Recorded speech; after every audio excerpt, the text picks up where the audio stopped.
ओम नमः शिवाय। फाल्गुन मास कृष्णपक्ष चतुर्दशी तिथि रे महाशिवरात्रि पड़ी था। किंतु यह महाशिवरात्रि कौन पर कहुए आ पछरे पौराणिक कथा रही। आसतु जानिबा। थरे ब्रह्मा और नारायण मध्य विवाद है। कौन विवाद ना बड़ किए? ब्रह्मा कहले मु बड़, नारायण कहले नाई मु बड़। से दी जण जिते डिसाइड कर न पारे कि बड़ किए, से माने आसी पहुँचले क्या पाखे?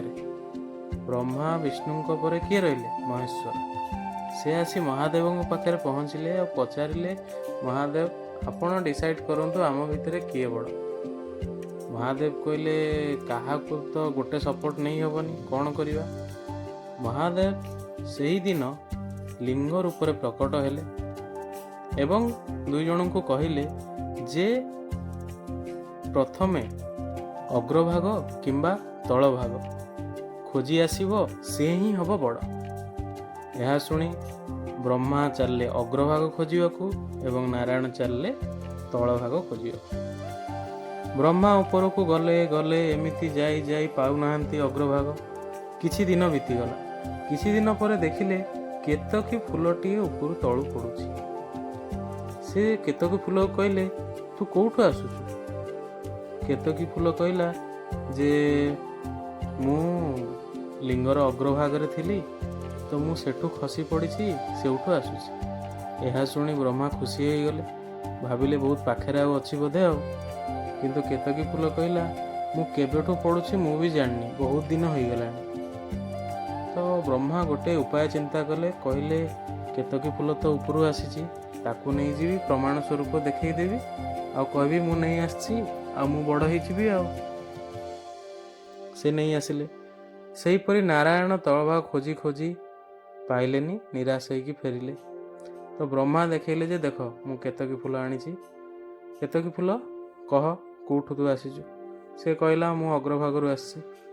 किंतु यह शुणी महादेव जानीगले ब्रह्मा मिछ कहउचंदी।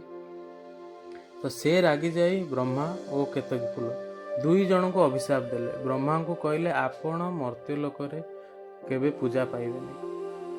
सेइथि देखिए ब्रह्मा केबे पूजा पाआंतिनी मर्त्य लोकरे। एवं केतकी फूल को कहले तू केबे भी मो ऊपर पूजारे लागी हेबुनु, पूजारे केबे लागिबुनु, मो पूजारे तो कदापि लागिबुनु।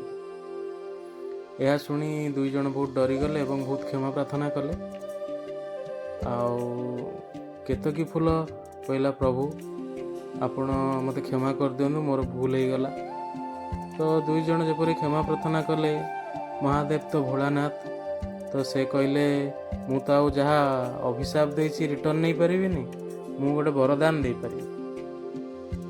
तो केतकी फूल को से वरदान देले तू वर्ष सारा मो पूजारे लागिबुनु, किंतु केवल गोटे दिन ताहला फाल्गुन मास कृष्ण पक्ष चतुर्दशी दिन, से ही दिन महाशिवरात्रि हम, से ही दिन तू मो पूजारे खाली लागिबु।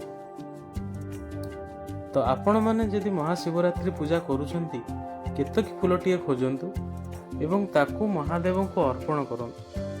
आपणकर जहा मनस्कामना थिबो ताहा महादेव निश्चय पूर्ण करिवे। एही दिन महादेव लिंग रूप प्रकट होइतिले, सेतिपई एही शिवरात्रि को महाशिवरात्रि कहा जाए। वर्षक 12 मासरे 12टी शिवरात्रि था। तन्मध्यरु 11टी है नॉर्मल शिवरात्रि एवं गोटे हेले महाशिवरात्रि। तो आपण एही महाशिवरात्रि को महा आडंबर पालन करंतु। एही परी पौराणिक तथ्य जानिबाकू चाहुतिले आम चैनल 12 मासरे 13 पर्व को सब्सक्राइब करंतु। धन्यवाद।